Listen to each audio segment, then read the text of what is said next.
नमस्कार, 12 बजे की 12 बड़ी खबरों में आप सभी दर्शकों का स्वागत है और मैं हूं आपके साथ अखंड राय और आप देख रहे हैं उत्तर प्रदेश का तेजी से बढ़ता हुआ digital platform IBC 24 Uttar Pradesh Uttarakhand. 12 बजे की 12 बड़ी खबरें आपको बता, लेकिन उससे पहले महत्वपूर्ण आपको खबर बता दें। इलाहाबाद हाई कोर्ट ने सांसद जियाउर रहमान बर्क की अपील पर फैसला सुना और उसने कहा है कि जो उन्होंने अपील की थी, जो मांग की थी एफआईआर रद्द करने की संभल हिंसा मामले में, उसको अब उनकी मांग को खारिज कर दिया है। लेकिन उन्हें फौरी राहत देते हुए गिरफ्तारी पर रोक लगा दी है। गिरफ्तारी पर रोक इसलिए लगाई गई है क्योंकि इसमें 7 साल से सजा की जो कम जो उसमें धाराएं लगी थी वो 7 साल से कम थी। इसकी वजह से उनकी गिरफ्तारी पर रोक लगा दी है। साथ ही साथ कोर्ट ने स्पष्ट कहा है कि आपको पुलिस जांच में सहयोग करना होगा। जियाउर रहमान बर्क ने अपील की थी और उन्होंने मांग की थी कि हमारे खिलाफ जो संभल हिंसा को लेकर के जो एफआईआर दर्ज की गई है उसे रद्द किया जाए, जिसको इलाहाबाद हाई कोर्ट ने खारिज कर दिया है और उन्होंने साफ तौर पर कहा है कि पुलिस की जांच में सहयोग करें। हम आपको इस आपकी मांग को स्वीकार नहीं कर सकते और इससे कहते हुए उन्होंने इसको रद्द कर दिया है। लेकिन फिलहाल फौरी तौर पर उनको राहत जरूर मिली है। संभल हिंसा मामले में पुलिस ने इनके खिलाफ एफआईआर दर्ज की थी। इसी के बाद ये कोर्ट गए थे और कोर्ट में आज सुनवाई हुई और सुनवाई में ये फैसला कोर्ट ने सुनाया है। आपको बता दें, फौरी राहत जरूर है जियाउर रहमान बर्क के लिए, लेकिन जिस तरीके से कोर्ट ने कहा है कि पुलिस जांच में सहयोग करे, ऐसा प्रतीत होता है कि अब अगर जांच में वो सहयोग करेंगे तो ठीक, अन्यथा आगे उनके लिए मुश्किलें बढ़ सकती हैं। आपको बता दें कि आज सीएम योगी गोरखपुर में है और सीएम योगी गोरखपुर में आज उन्होंने वहां पर हवन पूजन किया और वहां पहुंच करके उन्होंने सारी चीजें की। इसके बाद ही उन्होंने वो जनता दरबार लगाया, जनता दर्शन किया और ये साल का पहला जनता दर्शन है जिसमें 150 के करीब फरियादी अपनी फरियाद लेकर के पहुंचे थे और सभी की समस्याएं सुनी। सीएम योगी ने कड़ाके की ठंड होने के बावजूद अपने जो फरियादी वहां पहुंचे थे उनकी फरियाद सुनी। आपको तस्वीरें दिखाते हैं गोरखनाथ मंदिर की, जहां पर सीएम योगी ने फरियादियों की फरियाद सुनी।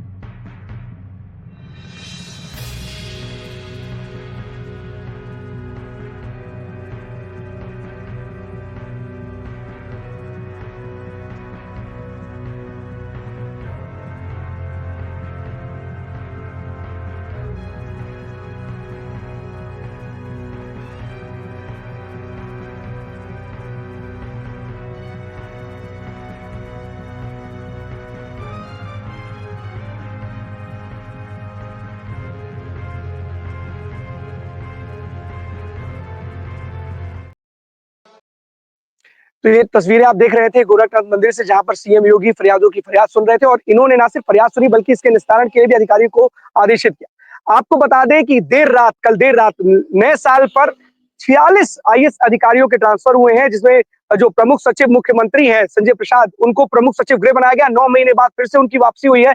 बेहद भरोसेमंद माने जाते हैं सीएम योगी के और इसीलिए इनको प्रमुख सचिव गृह का पद एक बार फिर से दिया गया है। 9 महीने पहले जब लोकसभा के चुनाव थे तो चुनाव आयोग की आपत्ति के बाद इन्हें हटा दिया गया था। इसके साथ ही 46 लोगों का ट्रांसफर किया गया है। अनिल कुमार से लेकर के तमाम बड़े अधिकारी थे जिनके विभागों में फेरबदल किए गए हैं।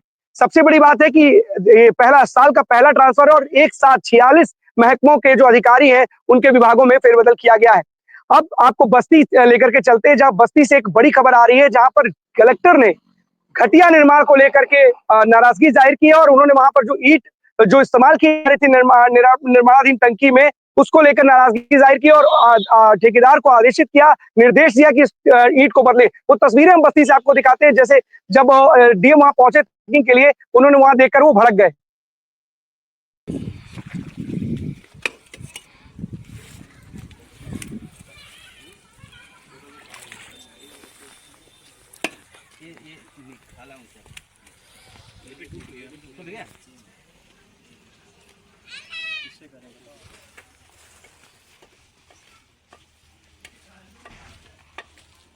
आवाज थोड़ी डल है, डल आवाज।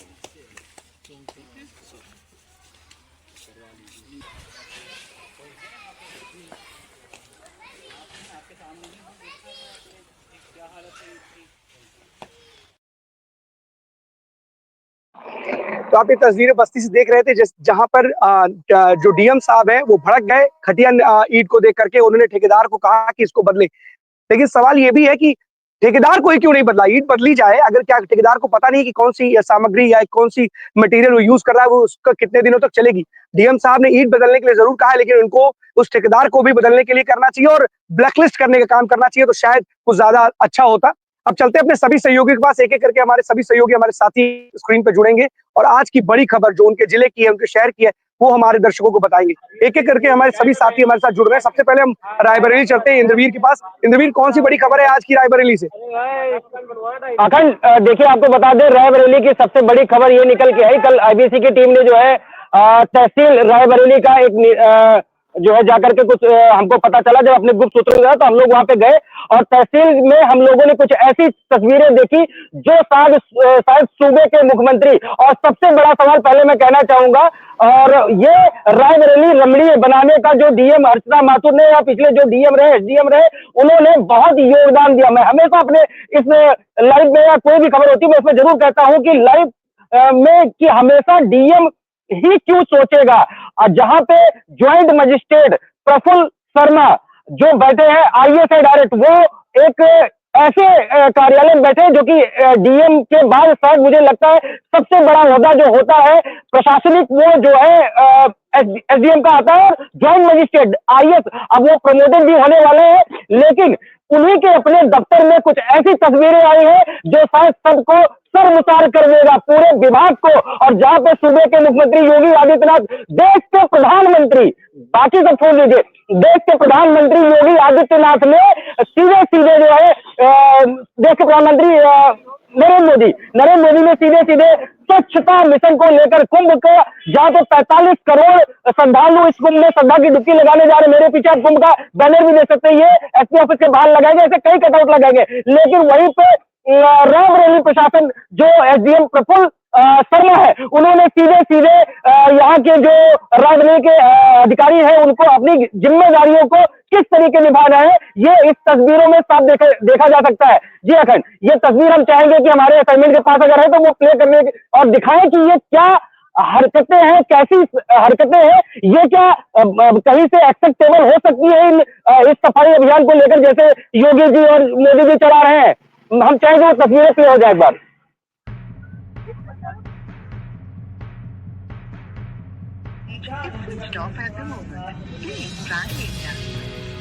जिस नंबर पर आप संपर्क करना चाहते हैं वो अभी स्विच ऑफ है, कृपया कुछ देर बाद डायल करें।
ये मैं एक एक चीज आपको बता देना चाहूंगा। इंद्रवीर, पहले सवाल, इंद्रवीर एक सवाल है, सवाल ये है कि कूड़ा घर है या एसडीएम कार्यालय है? तस्वीरें तो यही बयां कर रही है कि कूड़ा घर है। अगर तस्वीरें तो कुछ यही बयां कर रही है ना कि कूड़ा घर है, एसडीएम कार्यालय तो हो ही नहीं सकता भाई। इतनी गंदगी अगर एसडीएम कार्यालय में होंगी तो और जगह का क्या होगा, सूबे का, जिले का क्या होगा? तो तस्वीरें साफ बयान कर रही है। अखंड सबसे बड़ी चीज आप देखिए, मेरे घर का नाम है फला निवास और मेरे ही घर की नेम प्लेट टूटी है। आप ज्वाइंट मजिस्ट्रेट हैं, आप जवाब नहीं दे सकते, डेली वही बैठते, डेली आते जाते। आपके तहसील सदर का बोर्ड टूटा हुआ है, रावनी जहां पे लिखा है रावनी रमणीय को आप संविदा कर रहे हैं। आप ये ज्वाइंट मजिस्ट्रेट है, आप कैसे ज्वाइंट मजिस्ट्रेट है? आप अपने आगे लिखते हैं ज्वाइंट मजिस्ट्रेट, अरे आप डेली वही आ रहे हैं। रायबरेली जिस जिले में आप अगर इस तरीके का वहीं पर सदर तहसील का बोर्ड टूटा हुआ, आपको नहीं दिखेगा? घर का हाल क्या होगा? हम तो कैसे कि कूड़ा घर भी है। अगर आप अपने आप को जॉइंट मजिस्ट्रेट कहलाने लायक नहीं है और हम पत्रकार से डटकर क्यों पे कहते हैं? आप जॉइंट मजिस्ट्रेट कहलाते अपने आप को? नहीं है जॉइंट मजिस्ट्रेट। और राजनीतिक रमणी आप ऐसे क्यों नहीं खड़े बनाएंगे? होंगे सवाल? और अखंड सबसे बड़ी चीज, जहां पे जॉइंट मजिस्ट्रेट प्रफुल्ल शर्मा साहब का वो चलती है अदालत, वो टाइम पे आते हैं, नो डाउट, वो टाइम पे 9:30 बजे ऑफिस आ जाते हैं, 6:30 बजे जाते हैं, इसमें कोई डाउट नहीं है। उन्होंने राजस्व बढ़ाया, इसमें कोई डाउट नहीं है। मैं फिर कहूंगा, जहां पे तारीफ करनी होगी हम तारीफ भी करेंगे और जहां पे बुराई दिखानी होगी बुराई भी दिखाएंगे। हम वो पत्रकार, हम डट के क्यों पत्रकारिता करते हैं? ये IBC 24 है।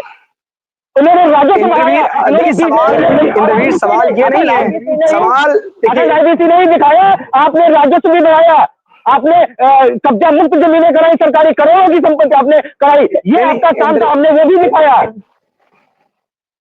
नहीं इंद्रवीर, सवाल ये नहीं है कि आप अपने टाइम पे आ जाते, अपने काम करते। सवाल ये भी है कि देखिए, जैसे टीम लीडर है अगर आप, और टीम लीड कर रहे हैं, तो जो लोग भी इसके लिए जिम्मेदार हैं, जो साफ सफाई की जिनके कंधों पर जिम्मेदारी है, उनके खिलाफ एक्शन लीजिए। अगर ये तस्वीरें जो देखेंगे अखंड ये वॉशरूम का हाल है जहाँ पे रजनीगंधा तुलसी खाकर थूका गया है भाई साहब के, जहाँ पे पानी की सुविधा होनी चाहिए। जो आते हैं लोग, जो फरियादी आते हैं, उनको पानी नहीं मिल रहा, ठंडी में खैर पानी नहीं पीते लोग, लेकिन पानी नहीं है तो वहाँ नलके में। और साथ ही साथ जहाँ आपकी अदालत चल रही है, जो कुर्सी है वो जमीन पे गिरी हुई है, और याद से नहीं 15 दिन से इसको हम लोग अब सोच रहे थे बढ़ जाएगा, लेकिन साहब के यही होता है ना कि चौथा स्तंभ जो मीडिया है, जब तक अधिकारियों को ये नहीं बताता कि आपके विभाग में ये कमी है, तब तक उसमें काम नहीं होता। तो आप कैसे अधिकारी, यानी मीडिया का ही दायित्व रह गया क्या आपको आपका बुरा और अच्छा दिखाने के लिए? आपके समझ में नहीं आता ये क्या है?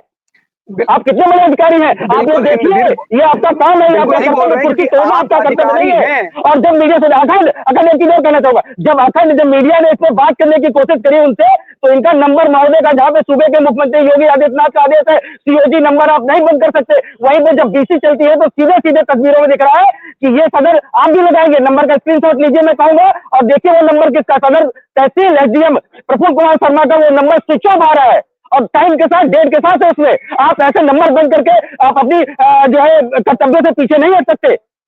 अगर कोई घटना उतने समय कोई घटना हो जाती है आपके जिले में, कहीं कोई लड़ाई हो जाती है, कहीं कोई दंगा हो जाता है, जिम्मेदार कौन होता? आप तो कहते थे नहीं मेरा नंबर चालू है। इसमें आपको जवाब देना पड़ेगा। सही बात है कि आप जिम्मेदारी से हट नहीं सकते, और इसको हमेशा बार दिखाएगा मीडिया। आपने माथों तो अपने अधीनस्थ कर्मचारियों पर इसका जिम्मा नहीं फोड़ सकते, या ये नहीं कह सकते कि ये उनकी जिम्मेदारी है। आपको कम से कम एक्शन लेना चाहिए और देखना चाहिए कि आपके कार्यालय का अगर ये हाल होगा तो और जिले में और जितने कार्यालय उनका क्या हाल होगा। स्वच्छता अभियान को लेकर के देश के प्रधानमंत्री अलग अलग अपील करते हैं और स्वच्छता अभियान का असर भी दिखाई देता है कि छोटे छोटे बच्चे जो है वो जो कूड़ेदान में जाके कूड़ा डालते हैं, लेकिन अगर जिस तरीके से इस कार्यालय का जो हाल है और SDM साहब अपना मोबाइल स्विच ऑफ कर लेते हैं, COG नंबर स्विच ऑफ कर लेते हैं, तो कहीं ना कहीं दिक्कत तो होगी ना। ये आला अधिकारी, इनके कंधों पर जिम्मेदारी है, नंबर तो स्विच ऑफ करना भी नहीं चाहिए, COG नंबर तो बिल्कुल भी ऑन करना चाहिए। और मानते हैं कि DM के बाद आपके ऊपर पूरा दायित्व है जिले का, ज्वाइंट मजिस्ट्रेट है आप, आपके ऊपर पूरा दायित्व है जिले का, और आपके ऐसे कार्यशैली पर सैकड़ों सवाल उठेंगे। आज मीडिया ने उठाया है, कल को जनता उठाएगी, तो आप क्या करेंगे? बिल्कुल सही कह रहे हैं आप, और सवाल उठाते ही है, मीडिया उठाती है कि मीडिया सवाल नहीं खड़े करती, मीडिया जो होता है सच होता है उसको दिखाती है। सवाल तो लोग खड़े करते हैं, वहां पर जो फरियादी जाते होंगे वो सवाल खड़े करते होंगे कि आप वहां पर पहुंच करके वहां की स्थितियां, आप ना पानी पीने, शुद्ध पानी पीने की व्यवस्था किस लिए की जाती है कि वहां फरियादी पहुंचे, उसको भटकना ना पड़े पानी पीने के लिए। वहां पर जो शौचालय की व्यवस्था क्यों की जाती है कि उसको इधर उधर दर दर भटकना ना पड़े। लेकिन अगर कार्यालय का ये हाल होगा तो हम तो इसको कह सकते हैं कि कूड़ा घर है, हमें इसमें कहने में कोई परहेज नहीं है। ये तस्वीरें बयां करती है कि वो कूड़ा घर है और इसमें हम कहेंगे कि पीछे नहीं हटेंगे। ठीक है, मानते चीजें खराब हो जाती है, आपने जैसा बताया 15 दिन से ये चीजें आप सोच रहे थे आज हो जाएगा, कल हो जाएगा, परसों हो जाएगा। अरे कब तक होगा भाई? दिन भी निर्धारित करोगे, आपके पास तमाम टीम मौजूद होती है, और अगर अपने जिले के इतने बड़े अधिकारी होने के बावजूद अपने कार्यालय साफ नहीं करा सकते तो जिले के कूड़े का अंबार कैसे हटवा पाएंगे? इनके जो भी लोग जिनके कंधों पर इसकी जिम्मेदारी, उसके खिलाफ कार्रवाई करनी चाहिए। अखंड में लास्ट में एक ही चीज कहना चाहूंगा, मेरे घर के सामने लिखा है फला निवास, और मेरे घर का अगर बोर्ड टूटा ही है और मैं बार बार उसी घर में आ रहा हूँ, जा रहा हूँ, रह रहा हूँ, सब काम कर रहा हूँ, तो ऐसे अधिकारी होने पे आपके ऊपर सवाल तो डेफिनेटली बनता है, और मीडिया का सवाल तो डेफिनेटली बिल्कुल सही बात है कि मेरा इतना कहना है, और ये बहुत बड़ी चीज है। घर का भी बिल्कुल सही कह रहे हैं आप। अपने घर के नेम प्लेट से लेकर के तमाम चीजों, छोटी छोटी चीजों पे ध्यान है। और अगर आपके ऊपर पूरे जिले की जिम्मेदारी है तो अपने कार्यालय का तो ध्यान आपको रखना ही चाहिए। सवाल जरूर खड़े होंगे और हमारा काम है सवाल उठाना। सवाल इसलिए नहीं उठाते कि हमें आपके ऊपर सवाल खड़े करने हैं, हमें सवाल इसलिए उठाते हैं कि जनता को उससे लाभ हो सके। जो जनता वहां जाती होगी, वो जब ये तस्वीरें देखती होगी, इस तरीके की असुविधा देखती होगी, तो उसके मन में क्या सवाल आते होंगे और क्या इमेज बनती होगी पूरे विभाग की, ये साफ साफ देखा जा सकता है। बहुत बहुत धन्यवाद आपका इस तमाम जानकारी के लिए इंद्रजीत। हमारे साथ अवनीश जुड़ चुके हैं कानपुर से। कौन सी बड़ी खबर है आज कानपुर की अवनीश जी? अखंड जी, एक खबर जो हम कल जिस पे हमने बात की थी उसी की एक अपडेट आपको बता दें कि जिस तरीके से ट्रेन हादसों का जो है सिलसिला लगातार कानपुर के आसपास चल रहा है, जो यहाँ पर लगातार जो है सिलेंडर मिलने की बात आ रही है, उसमें एक नया मोड़ आया है और वो कहीं ना कहीं मोड़ जो आतंकी हमले की बात आ रही थी उसको समाप्त करता भी नजर आ रहा है। पुलिस ने एक बात जारी की है, इसमें साफ तौर पर कहा है कि जितने भी ये हादसे जो करने की कोशिश की गई थी उन सभी के पास में एक एक चिट्ठी मिली है, जहां पर एक ही हैंड राइटिंग में दो नाम दिए गए हैं, जिसमें मतलब कि झोले के अंदर जो है नाम रखे गए हैं, जिससे इनके खिलाफ में कोई कार्रवाई करे पुलिस और इनको कहीं ना कहीं जो है हाफ एनकाउंटर या इनका एनकाउंटर कर दिया जाए। तो ये जो नाम दिए गए हैं ये पुलिस के ही मुखबिर बताए जा रहे हैं। शिवराजपुर के पास में जो बलराजपुर में जो सिलेंडर मिला था वहां पर भी पर्ची मिली थी और इसके पहले भी जो पर्चियां मिली थी फिलहाल पुलिस ने उनको दबा के रखा था, अभी तक सामने नहीं आई थी। लेकिन कल जब जो है ये घटना हुई है वहां पर जब पर्ची मिली है तो तीनों पर्चियों को मिलाया गया है, जिसमें साफ तौर पर एक ही हैंडराइटिंग की बात सामने आ रही है और एक ही जो दो नाम है वो यहाँ पर सामने आ रहे हैं। सूत्रों की माने तो वो जो नाम है वो पुलिस के मुखबिर बताए जा रहे हैं। तो कहीं ना कहीं एक दुश्मनी की अगर बात कही जाए, दुश्मन को निपटाने को पुलिस द्वारा निपटाने की जो बात है कहीं ना कहीं इसके द्वारा साबित होती नजर आ रही है। तो वही पुलिस का कहना है कि जो आतंकी संगठन के रूप में इसको देखा जा रहा था, शायद हो सकता है कि किसी की शरारत हो इस तरीके का कार्य करने की। अखंड बिल्कुल अवनीश, लेकिन बड़ा सवाल है कि कुछ जो मुखबिर हैं, जैसा आप बता रहे हैं कि मुखबिर ऐसा काम कर रहे हैं अपने दुश्मनी निकालने के लिए, दुश्मन को पुलिस के हाथों मरवाने के लिए। बहुत बड़ी बात है। सबसे बड़ी बात है कि देखिए ये एक मैसेज नहीं था। यहाँ पर एक बहुत बड़ी बात है कि अगर आप ट्रेन की पटरियों पर सिलेंडर रख देंगे अपने किसी पर्सनल फायदे के लिए, अगर कोई बड़ी दुर्घटना घट जाएगी, आप उन दो लोगों को मरवाने के चक्कर में पड़े हुए जो भी करवाना चाहते थे उनके साथ दुर्घटना घट जाती तो कौन जिम्मेदार होता? आतंकी कनेक्शन निकलता नहीं निकलता, आप एक आतंक के कनेक्शन को जोड़ने के लिए अपने किसी दुश्मन को मरवाने के लिए पुलिस का सहयोग ले रहे हो क्या? नहीं, ये जो नाम दिए गए हैं ये पुलिस के मुखबर थे, किसी ने शरारती कार्य किया है। जो जिनको नाम लिखे गए ये पुलिस के मुखबर बताए जा रहे हैं। वही पुलिस ने इसमें संजीदा मतलब कि दिखाते हुए साफ तौर पर किया है कि जो यहाँ के कमिश्नर है उन्होंने 1 लाख का इनाम घोषित किया है और उनका कहना है कि जो भी इस तरीके की घटना पारित करने वाले जो लोग हैं उनको पकड़ेगा उसको 1 लाख का इनाम दिया जाएगा।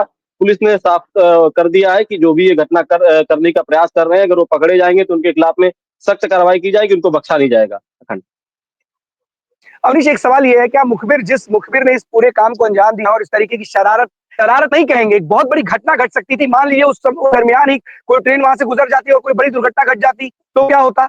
आपने चिट्ठी में नाम लिख दिया, क्या उस मुखबिर को, क्योंकि पुलिस को तो जानकारी होगी ना वो कौन मुखबिर है जो पुलिस को सूचना दे रहे थे, क्या उनको गिरफ्तार किया पुलिस ने?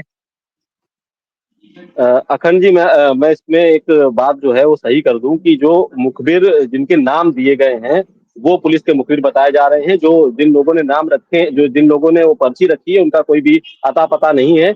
जो पुलिस के मुखबिरी करते थे उनके ही नाम वहां पर उस झोले में रख दिए गए हैं, ताकि जो पुलिस की मुखबिरी करते थे या हो सकता है किसी से उनको नुकसान हुआ हो तो ऐसे कुछ लोग होंगे जो चाहते होंगे कि पुलिस की मुखबिरी करके इस तरीके से जो लोग कई लोग मुखबिरी करते हैं और कई लोगों को जो है पकड़वाया जाता है, तो कहीं ना कहीं वो चाह रहे होंगे कि इस तरीके के जो लोग हैं उनके खिलाफ में कार्रवाई की जाए, जिसको लेकर के हालांकि ये कार्य गलत है, क्योंकि इस पे जो है बहुत बड़े सवाल उठते हैं। और ये सिर्फ उत्तर प्रदेश या कानपुर ही नहीं, ये पूरे देश विदेश में भी एक बड़ा एक मैसेज आता है कि कानपुर में या देश में इस तरीके की घटनाएं, ट्रेन पलटाने को लेकर के घटनाएं की जा रही हैं, तो देश का भी नाम खराब होता है। जिस तरीके से चीजें जो लोग कर रहे हैं उनको फिलहाल नहीं करना चाहिए और पुलिस को कड़ा एक्शन करते हुए इनके खिलाफ में बड़ी एक कार्रवाई करनी चाहिए। बिल्कुल अवनीश, आपने सही बोला, थोड़ा सा करेक्ट करने की भी जरूरत थी, क्योंकि ऐसा लग रहा था कि मुखबिरों को फंसाने के लिए इस तरीके के कृत्य किए गए उनके दुश्मनों द्वारा, जो कहीं ना कहीं ये बात स्पष्ट होती है कि सही बात है कि देश विदेश में इस तरीके की बात जाती है कि रेलवे पटरियों पर इस तरीके से सिलेंडर मिला है तो कहीं ना कहीं सवाल खड़े होते हैं। और आप अपनी पर्सनल फायदे के लिए, किसी को नुकसान पहुंचाने के लिए इस तरीके का कृत्य करते हैं तो पूरे देश के और पूरे सिस्टम पर सवाल खड़े होते हैं। सही बात है, पुलिस को ऐसे जो भी आरोपी है, जो शरारती तत्व, इनके खिलाफ कड़ी कार्रवाई करनी चाहिए और इनके बारे में पता लगा करके इनके खिलाफ ऐसा एक्शन लेना चाहिए कि इस तरीके के कृत्य दोबारा ना कर सके। बहुत बहुत धन्यवाद आपका इस तमाम जानकारी के लिए अवनीश। नितिन प्रजापति हमारे साथ गाजियाबाद से जुड़ चुके हैं। नितिन, कौन सी बड़ी खबर है गाजियाबाद से आज की? बिल्कुल अखंड जी, अगर मैं गाजियाबाद की बात करता हूं तो गाजियाबाद में आज सुबह सुबह तड़के एक फ्लैट में आग लगी है। गाजियाबाद के इंदिरापुरम का इलाका है, जो हाई राइज इलाका है, वहां पर एक फ्लैट में आग लगी है। बता देता हूं, जो आग जो लगी है काफी भयंकर आग थी और उसमें जो पूरा परिवार है वो घर में सो रहा था, वो कहीं ना कहीं बिल्कुल बाल बाल बचा है। इंदिरापुरम के इलाका में जिस तरीके से सोसाइटी में जब आग लगी है तो फ्लैट में, तो चीख पुकार मच गई, वहीं पूरे इलाके में भगदड़ मच गई। पूरा जो मामला है अभयखंड का है, अभयखंड इलाके का मामला है, जो आदित्य मेगा सिटी में शुक्रवार को जिस तरीके से आग लगी और वहीं कहीं ना कहीं जो छठी मंजिल थी उस पर आग लगी थी, इसको लेकर कहीं ना कहीं लोगों में जो था भगदड़ मच गई, जिसकी वजह से फायर ब्रिगेड की गाड़ी को सूचना दी गई और फायर ब्रिगेड की गाड़ियों ने मौके पर पहुंचकर आग पर काबू पाया। वहीं जो गाजियाबाद के सीएफओ हैं राहुल पाल, उनका साफ तौर पर कहना है कि कोई भी जनहानि नहीं हो पाई है। बाकी जो माल है, वो जो सामान रखा हुआ था घर में, वो जलकर खाक हो गया। वो कहीं ना कहीं जो बड़ी घटना जो है वो होने से बचे, क्योंकि परिवार घर में सो रहा था, सुबह का वक्त था, क्योंकि सुबह सुबह जिस तरीके से कड़ाके की सर्दी पड़ रही है, कहीं ना कहीं परिवार पूरी तरीके से सोया था, जिसकी वजह से काफी एक बड़ी दुर्घटना होने से बची है। जी अच्छा नितिन, क्या शुरुआती जो जांच में जो सीएफओ थे वहां पहुंचे थे, उन्होंने क्या बताया कि किस वजह से आग का कारण क्या था जो वहां पर आग लग गई? क्योंकि एक बड़ी दुर्घटना घट सकती थी, पूरी सोसाइटी में आग लग सकती थी, कई लोग इसमें जख्मी या फिर मारे जा सकते थे, लेकिन एक बड़ी दुर्घटना होने से बच गई। वजह क्या थी इस आग के पीछे? देखो अखंड जी, जिस तरीके से लगातार जिस कड़ाके की सर्दी पड़ रही है, कहीं ना कहीं लोग जो हीटर का जो सहारा ले रहे हैं, कहीं ना कहीं वो एक घातक भी हो रहा है, क्योंकि हर बार जब सर्दी आती है तो कहीं ना कहीं ऐसी घटनाएं देखने को मिलती हैं, क्योंकि जब जो हीटर होता है कहीं ना कहीं लोड लेता है, जिसकी वजह से जो वायरिंग है वो शॉर्ट सर्किट हो जाती है। शॉर्ट सर्किट की वजह से जो घटनाएं वह लगातार देखने को मिलती हैं, लगातार गर्मी हो या सर्दी हो, तो कहीं ना कहीं जो आग की घटनाएं गाजियाबाद में, मैं बता देता हूँ, जिस बार आपकी जो सर्दी पड़ी है, कहीं ना कहीं जो आग की घटनाएं वो लगातार सामने देखने को मिल रही है। लगातार कोई ना कोई घटना पूरे जिले से सामने आ रही है। जी बिल्कुल नितिन, आपने बहुत महत्वपूर्ण जानकारी साझा की और हमारे दर्शकों को रात में सोते वक्त हीटर का प्रयोग जितना कम हो सके उतना करें, क्योंकि ये बहुत बड़ी दुर्घटना का कारण बन सकता है। हीटर, वायरिंग, शॉर्ट सर्किट, तमाम ऐसी वजह होती हैं जिसकी वजह से आग लग जाती है और जान जोखिम में पड़ सकती है आप सभी की। इसलिए सभी दर्शकों से अपील है कि रात में सोते वक्त जितना कम हो सके, जो ठंड को बचाने के लिए लोग अंगीठी भी, कई बार लोगों की जान चली गई इस अंगीठी की वजह से, रूम हीटर का प्रयोग कम करें और अगर करें तो उसके लिए सतर्कता जरूर बरतें। बहुत बहुत धन्यवाद आपका इस तमाम जानकारी के लिए नितिन। हमारे साथ ज्ञानेंद्र जुड़ चुके हैं प्रतापगढ़ से। ज्ञानेंद्र, कौन सी बड़ी खबर है प्रतापगढ़ से आज की? बिल्कुल अखंड, देखिए आपको बता दें प्रतापगढ़ से दो बड़ी खबरें हैं, लेकिन शुरुआत करेंगे पुलिस को लेकर के। जिस तरीके से फिर से प्रतापगढ़ पुलिस अपनी चर्चाओं में आ गई है, अब एक बार फिर से सवालिया निशान खड़े हो चुके हैं। बात करते हैं पूरा मामला एक चर्चित दरोगा है लक्ष्मीकांत, इसके ऊपर काफी लक्ष्मीकांत शेखर नाम है, फतेहपुर में आपने सुना होगा कि एक सिपाही की हत्या के मामले में इसके ऊपर आरोप लगा था और अब फतेहपुर से ट्रांसफर होकर प्रतापगढ़ आया है। प्रतापगढ़ में पट्टी थाने में तैनात है। एक महिला थी, उसके साथ अभद्रता करके पिस्टल तान दिया उस महिला के ऊपर भरे थाने के अंदर। और वो महिला अब प्रतापगढ़ के एसपी डॉक्टर अनिल कुमार के पास पहुंची और अनिल कुमार ने पुलिस अधीक्षक ने सीधे जो है दुर्गेश सिंह जो एडिशनल एसपी पूर्वी हैं उनको जांच का आदेश दिया गया है। फिलहाल महिला ने गंभीर आरोप लगाते हुए कहा है कि वो अपनी एप्लीकेशन लेके पहुंची थी, जब उस दरोगा के पास पहुंची तो भद्दी भद्दी गालियां देते हुए पहले तो उसे थाने से निकालने का प्रयास किया। जब उसने यह प्रश्न किया कि आखिर मुझे आप क्यों निकाल रहे हैं, मुझे 2 दिन से दौड़ा रहे हैं, तो उसका यह भी आरोप है कि उससे पैसे मांगे गए। लक्ष्मीकांत शेंगर ने उससे पैसे मांगे हैं और वो इसलिए जो है मैंने पैसे नहीं दिया। जब मैंने सवाल पूछी तो उन्होंने अपनी लाइसेंस जो सरकारी पिस्तौल वो निकाल के मेरे ऊपर तान दी भरे कोतवाली में, और वहां पे काफी लोग मौजूद थे। बहुत सारे लोगों ने देखा है। फिलहाल जांच दुर्गेश सिंह को दी गई है। अब देखने वाली बात होगी कि महिला के साथ जिस तरीके से अभद्रता की गई है, क्या इसमें दरोगा के ऊपर कोई कार्रवाई होगी, क्योंकि आज से कुछ वर्ष पहले इसके ऊपर एक सिपाही की हत्या का भी आरोप लग चुका है फतेहपुर में। फिलहाल इसके लिए जांच चल रही है, अभी तक कोई इसके ऊपर कार्रवाई नहीं की गई है। अब देखने वाली बात होगी आगे क्या कार्रवाई। अब दूसरी खबरों पर आते हैं।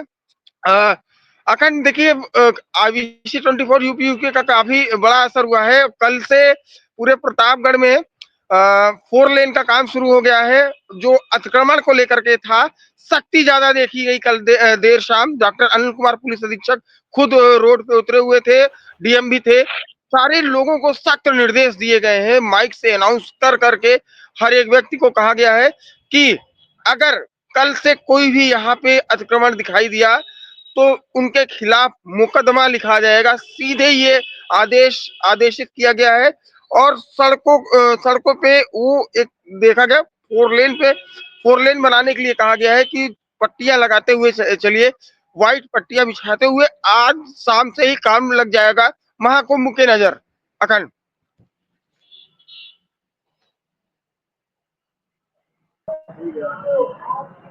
जी,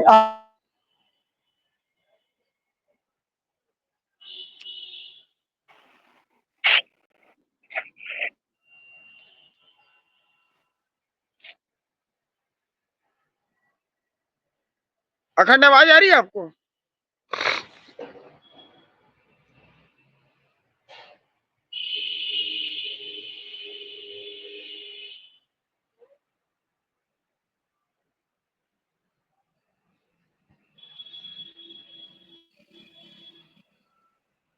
ज्ञानेंद्र सुन पा रहे हैं आप? ज्ञानेंद्र, आपको आवाज आ रही है? अभी तक ज्ञानेंद्र से कनेक्शन नहीं हो पा रहा है। फिर से चलेंगे ज्ञानी के पास। आदर्श हमारे साथ जुड़ चुके हमारे साथ आदर्श जुड़ चुके हैं हरदोई से। आदर्श, कौन सी बड़ी खबर है आज की हरदोई से?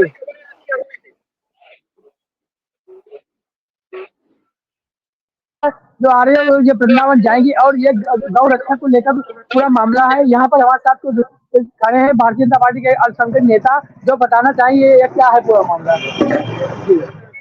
गौ माता जन जागरण संकल्प यात्रा, ये वो यात्रा है जिस यात्रा के माध्यम से हम भारत सरकार से, प्रदेश सरकार से राष्ट्रीय गाय के संरक्षण हेतु उसकी सुरक्षा के लिए और हमारी गाय माता को राष्ट्रीय पशु घोषित किया जाए, इसकी मांग के साथ हम लोग निकले हुए हैं।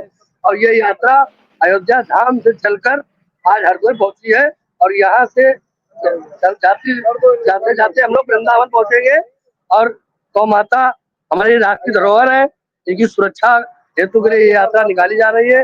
मैं मांग करता हूँ कि हमारी गौ माता को राष्ट्रीय धरोहर घोषित किया जाए। हमारे साथ यहाँ पंडित जी हैं। पंडित जी, ये क्या है पूरा जी, मैं समर चेतना सभा का अध्यक्ष पोस्ट का प्रदेश अध्यक्ष हूँ, पवन कुमार चौहान। मैं गौ माता को राष्ट्रीय धरोहर घोषित कराने के लिए, गौवंश को भी राष्ट्रीय धरोहर घोषित कराने के लिए 5 दिवसीय अयोध्या धाम हनुमानगढ़ी से अखंड ज्योत लेकर वृंदावन तक सभी मार्गों में पड़ने वाले सीतापुर, हरदोई, फरुखाबाद होते हुए एटा, हाथरस, मथुरा तक, वृंदावन तक मेरी यात्रा जाएगी। जो जगह जगह गौ हत्याएं हो रही, गौशालाओं में बहुत ज्यादा उनके साथ अत्याचार हो रहे, वो सब बंद हो।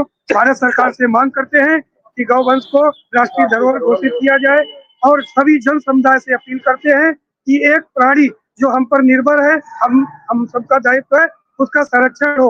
गौ पालन करें, पालन नहीं कर सकते तो उसका संरक्षण करने जो गौ पालते हैं उनको कुछ न कुछ मदद करें, भूसा, घास, चारे, इस तरह से हमारी गौ माता का संरक्षण होगा, जिसके लिए हम सभी साधु संतों और जन समुदाय से प्रार्थना करते हैं, निवेदन। और भारत सरकार और उत्तर प्रदेश के योगी आदित्यनाथ का ध्यान गौवंश की तरफ आकर्षित करना चाहते हैं। आपके चैनल माध्यम से आपके चैनल को बहुत बहुत शुभकामनाएं, बधाई जो हमारे प्रयास में आप साथ आए। धन्यवाद।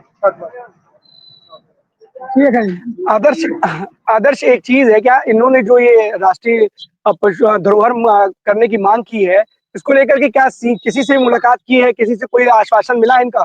क्योंकि जो आप निकाल रहे हो यात्रा, इसको लेकर के आपने किसी से चाहे सूबे के सीएम से किसी से मिलने की आपने कोशिश की है या कोई आश्वासन आपको मिला है? क्या इसको लेकर क्या आप कभी सीएम के पास किसी आश्वासन भेजा है या किसी से मिले हैं आप नेता? प्रतिनिधियों से मिले हैं, विधायक जो है विधायक लोगों से मिले हैं और जो उनके साधु संत भाजपा समर्थित है उनसे मिले, अयोध्या धाम में मिले हैं और सभी ने आश्वासन दिया कि ये यात्रा मंगलमय होगी और गौ माता को राष्ट्रीय धरोहर में सम्मिलित करने के लिए सरकार बातें होगी, ध्यान आकर्षित होगा। जी ये अखंड जी।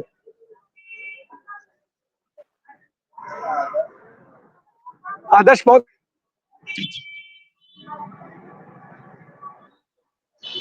अच्छा चीजें क्या कौन से कदम उठाए जाते हैं जरूर मुलाकात करने की कोशिश की है। बहुत बहुत धन्यवाद आपका इस तमाम जानकारी के लिए आदर्श। बाबू अभिषेक सिंह हमारे साथ जुड़ चुके हैं भदोही से। कौन सी बड़ी खबर है अभिषेक आज की? जी अखंड आईबीसी के सभी दर्शकों को मेरा नमस्कार। जैसा कि भदोही की बड़ी खबर की अगर हम बात करें तो भदोही में कल एक बड़ा खबर सामने आया। कल शाम को यह जानकारी प्राप्त हुई कि भदोही में जो ज्ञानपुर विधानसभा है, चर्चित विधानसभा माना जाता था, वहां से बाहुबली विजय मिश्रा विधायक हुआ करते थे 2022 के पहले। 2022 में वहां उपेंद्र सिंह बसपा की जो है कि टिकट पाकर के चुनाव लड़े थे 2022 में। तीसरे पायदान पे थे वो। उन्होंने कल घोषणा यह की प्रेस वार्ता कर कि वह बसपा पार्टी को छोड़कर अब विश्व हिंदू महासंघ में प्रदेश मंत्री के पद पर तैनात हुए। जिससे कि अगर अब यह देखा जा रहा है कि भदोही के ज्ञानपुर विधानसभा में बड़ा मोड़ आ सकता है आने वाले विधानसभा चुनाव में। इसके बाद दूसरी बड़ी खबर है कि कल भदोही ईओ ने गोपीगंज स्थित कई ऐसे दुकानों पर जाकर के भ्रमण किया जहां की मंझों का आप देख रहे होंगे। मकर संक्रांति का पर्व नजदीक आ रहा है। मकर संक्रांति के पर्व पे ज्यादातर पतंगे जो है कि आसमान में लहराती हुई दिखाई देती है। उसमें जो चाइनीज मंझे हैं, मंझे लगातार यूज होते रहते हैं। उससे कहीं ना कहीं प्रतिदिन घटनाएं दुर्घटनाएं सामने आती हैं।